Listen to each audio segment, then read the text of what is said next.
दोस्तों, स्वागत है हमारे चैनल पर जिसका नाम है के स्टूडियो 615 और हम लाए हैं आपके लिए एक नई स्टोरी। मॉनसून की छुट्टियां चल रही थी और एक बार मेरे पेरेंट्स किसी काम से बाहर गए हुए थे। मैं घर पर बिल्कुल अकेली थी। मेरी कॉलोनी एक बड़े से पहाड़ के ऊपर थोड़ी सुनसान जगह पर थी। आमतौर पर वहां कोई आता जाता नहीं था। मैं ऐसे ही लेटकर टीवी देख रही थी। तभी किसी ने डोरबेल बजाई। मैंने कोई जवाब नहीं दिया, क्योंकि नॉर्मली उस वक्त कोई आता जाता नहीं, और अगर मेरी फैमिली होती तो खुद ही दरवाजा खोलकर अंदर आ जाती।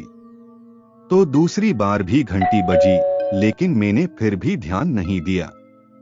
पर तीसरी बार वापस मुझे डोरबेल सुनाई दी तो मुझे थोड़ा शक हुआ।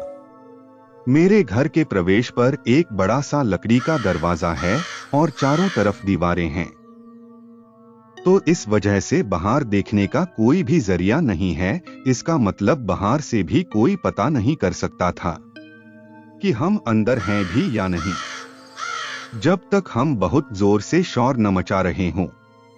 जब तीसरी बेल बजी तो मैं दरवाजे के पास जाकर खड़ी हो गई। कोई भी नॉर्मल 3 बार बेल बजाकर चला जाता है, लेकिन वो जो भी था उसने जोरों से दरवाजा पीटना शुरू कर दिया, जिससे मैं बहुत ज्यादा डर गई। तभी मुझे एक आदमी की भारी आवाज सुनाई दी। आदमी, मैं जानता हूं तुम अंदर हो, चलो चलो बाहर आओ।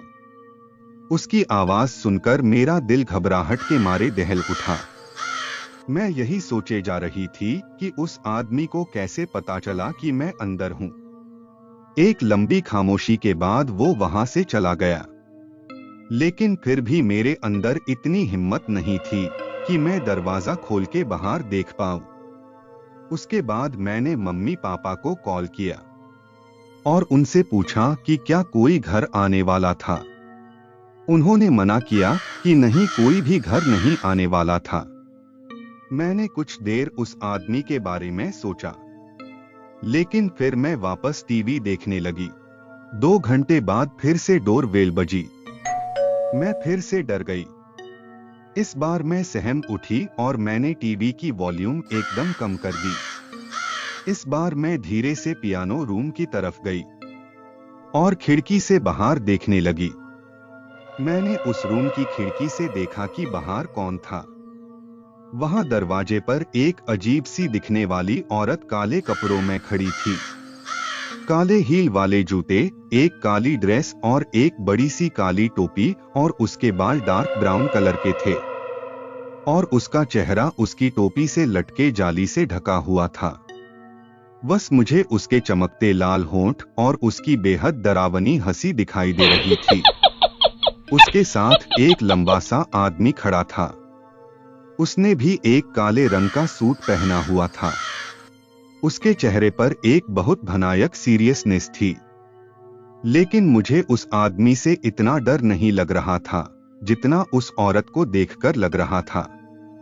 वो मेरे दरवाजे के सामने एक बेहद डरावनी हंसी लेकर खड़ी थी। स्टोरी को पूरा वॉच करने के लिए आपका धन्यवाद। हमारे चैनल को सब्सक्राइब करें, जिससे नई स्टोरी आपको मिलती रहे।